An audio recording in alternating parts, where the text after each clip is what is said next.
Hello, my name is Tullbery, and today I'm going to be bringing you guys a new type of video, something I haven't done before. In this video, I'll be responding to the video, Why Halo 6 Will Suck and How Halo 5 Failed by Milky Mike. Now, there's things that I agree with in this video, but I'm mainly going to be focusing on the things I disagree with.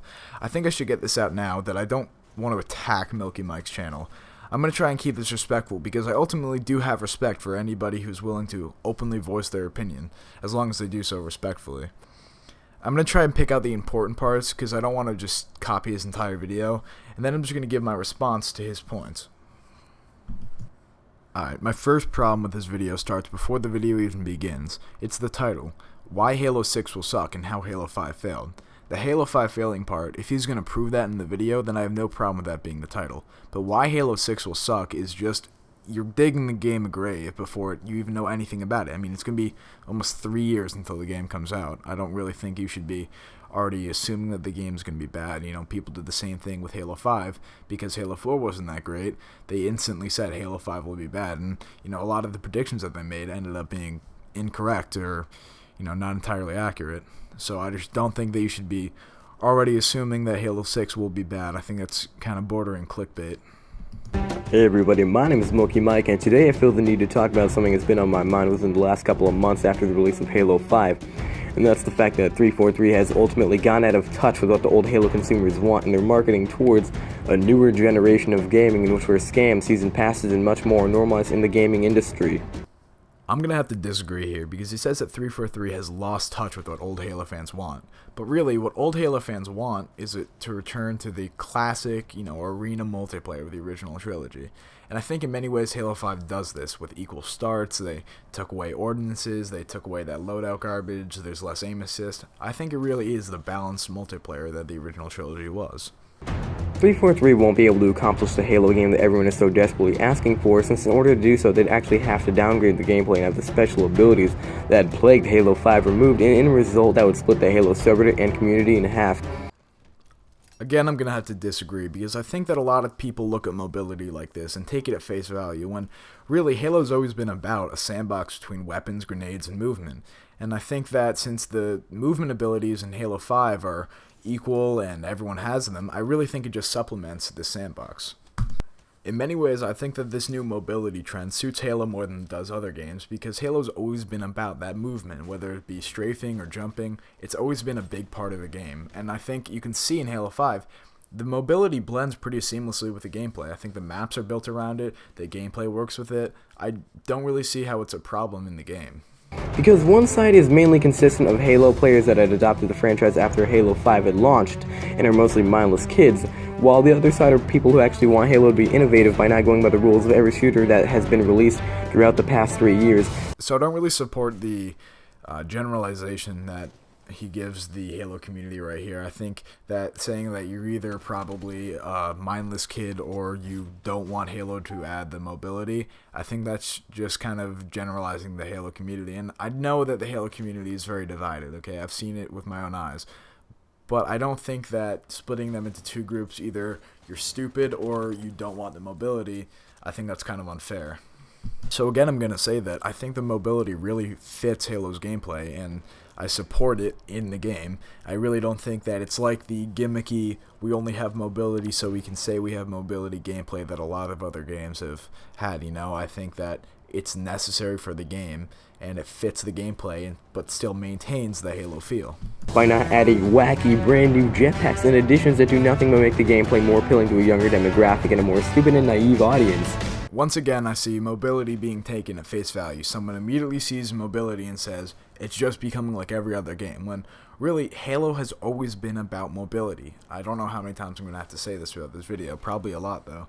It's always been about mobility, and the fact that they supplemented it with different, you know, mechanics that are balanced into the multiplayer, I don't really think that goes against what Halo's always been about. So I don't think that saying that if you support mobility then you're stupid and naive, I really don't think that's a fair assumption to make.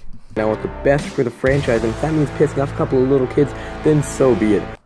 So this isn't really that big of a deal, but I just think that that whole I'm looking for the best of the franchise thing, I think that's a bit of a throwaway term. I feel like too many people use it as an excuse to be able to make just like really inaccurate claims, and this isn't really so much in this circumstance, but I do feel a lot of people just say the same thing, and this isn't really a comment on this video again. I think it's just something that people do too often.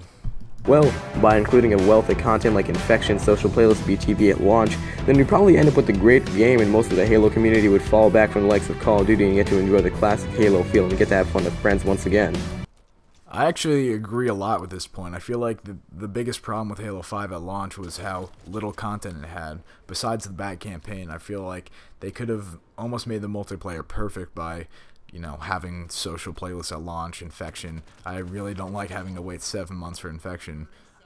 So yeah, I think this is a very valid criticism.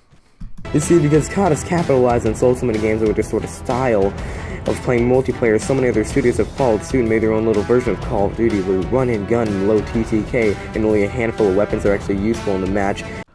So what we see here is that he doesn't really understand what Call of Duty is all about. Call of Duty is ultimately a game made for casual play, and the traits that he lists that he likens to Call of Duty really don't always indicate that the game is made for casual play. Running and gunning, or rushing, or whatever you want to call it, that's a playstyle, and while some games may be able to influence that playstyle and try to make it more prominent, that doesn't always mean that they're geared towards casuals like Call of Duty. Same with low TTK. CSGO has a really low TTK, but you don't see people saying that that game is made for noobs like Call of Duty is. So what we have here is a classic example of people looking at mechanics in a game and then drawing similarities between mechanics in two different games and acting like they're the same game without thinking about what purpose those mechanics serve in each different game. So what I think Milky Mike is trying to prove here is that the traits of Call of Duty are showing up in other games, including Halo. And I would say this is true for Halo 4. I think Halo 4 tried to oversimplify the gameplay and make it easier for new players. Halo 5, on the other hand, went back to that competitive balanced arena, so I really don't think it applies. Let's be honest here, Halo 5's multiplayer in almost every scenario feels exactly like you're playing a Call of Duty match. I mean, to start it off, you get those fucking retarded stances because every game has to include those for some reason. Then you get the fact that everybody else just moves on in their own little direction and doesn't give a shit about if your teammates are getting slaughtered, and your KD is all that matters in a match. So now he just blatantly said that Halo feels like Call of Duty now, and he gives two reasons. The first reason being that the stances in Halo 5 make it feel like Call of Duty because every game has to include that. And I really don't think I have to explain much why that point is really weak. I really think that a customization option for like the UI doesn't really make a difference in the gameplay at the end of the day. He also says that Halo is similar to Call of Duty, ultimately because people are freelancing across the map, they're not really coordinating as a team, but this doesn't really make any sense because I could play any multiplayer game and make this complaint. It's not a concept that's exclusive to Call of Duty, and therefore every other game where people don't coordinate must be just like Call of Duty. I could play any other game and have this complaint. In arguing that your wins and losses are what count towards your rank in Halo 5, let's be realistic here for a moment, alright? Who actually gives a fuck about their rank in H5? It's just a big circle jerk of little children getting off to their Onyx rank. So what Milky Mike's doing here is he's trying to counter a possible counter-argument. And this counter-argument is that since he's saying that people only care about their KD, people would normally respond to that by saying, well, my win-loss ratio is what's important. So he sets himself up like he's about to counter that point, but what he really just says is that nobody cares about it. And I think what's even worse is the fact that he's confusing him not caring about it with nobody else caring about it.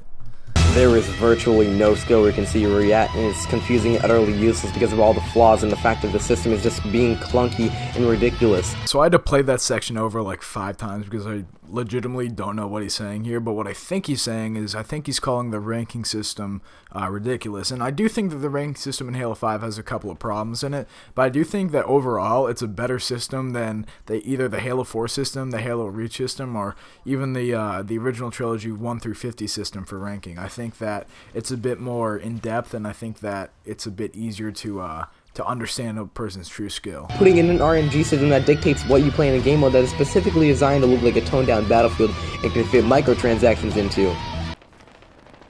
So I'm going to wait to comment on his arguments about the rec system because he's really just getting into his argument right now, but as far as him saying that Warzone is a ripoff of Battlefield, I really think that, again, he's looking at mechanics in 2 different games and then saying that they must be similar because the mechanics are similar. Warzone is a different style than Battlefield. Yes, they both, you're able to call out vehicles in a way. Battlefield's a bit different. You actually gotta it's more randomized. Warzone, it's more you have your own collection of stuff.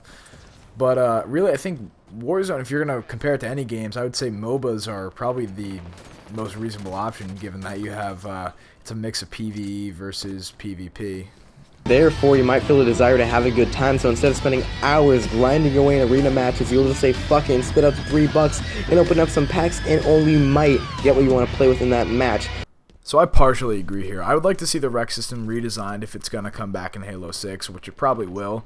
I think that the RNG system is a bit unfair. They could tweak it a bit to make it a bit more consistent or, you know, fair to the player.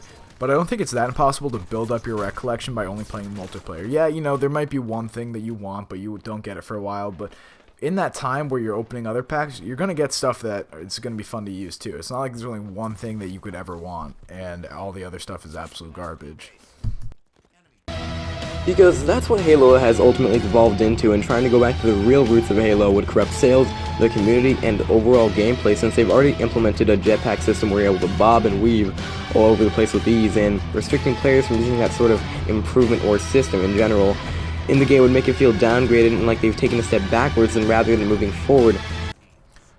I'm going to partially agree again and say that people will certainly be upset if the mobility system from Halo 5 disappears completely in Halo 6. I definitely think that people are going to be annoyed that a system they got used to in the previous game is no longer even relevant. But ultimately, if they were able to remove it and make the game better, I don't think that people would stay upset for long. And even if they do add in Halo 6, I wouldn't see this as a problem because, as I said, the mobility system in Halo 5 really complements the gameplay. We're taking a gun and shooting ourselves in the foot by pre-ordering video games and purchasing Halo 5 because yes, the phrase "you vote with your wallet" is absolutely true in every way. I'm not really sure what this has to do with this argument, but I'm just going to put this in here just so people are once again reminded that pre-ordering games is a bad idea and you shouldn't do it. In Halo 5, 343 didn't actually take any real risks, and they damn well know that. The game is undeniably similar to the likes of Call of Duty, and a substance that separated Halo from the other shooters were completely disbanded in favor of a move towards profit over fans.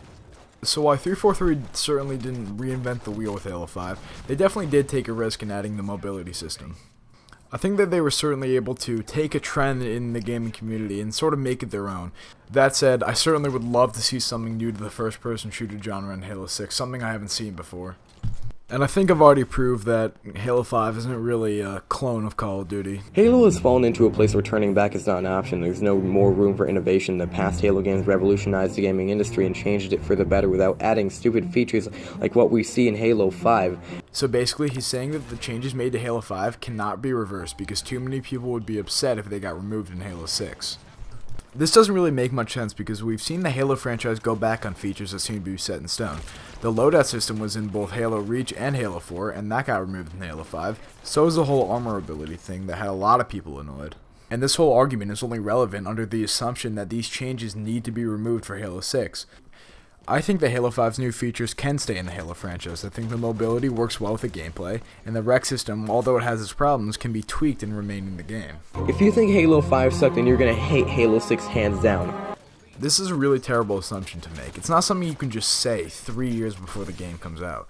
Oh, you're definitely not going to like this if you don't like this, because there's no telling that the games are going to be similar. Halo 4, for example, I thought it had a terrible multiplayer. But Halo 5, on the other hand, has probably one of my favorite multiplayers in the series. Ultimately, they're two very different games, so I wouldn't say that Halo 6 is ultimately going to be bad if you don't like Halo 5. So that's about it for this video. Let me know in the comments if you like this kind of video and want to see more of these. Other than that, I linked Milky Mike's channel in the description if you want to check it out. So that's about it. Thank you so much for watching.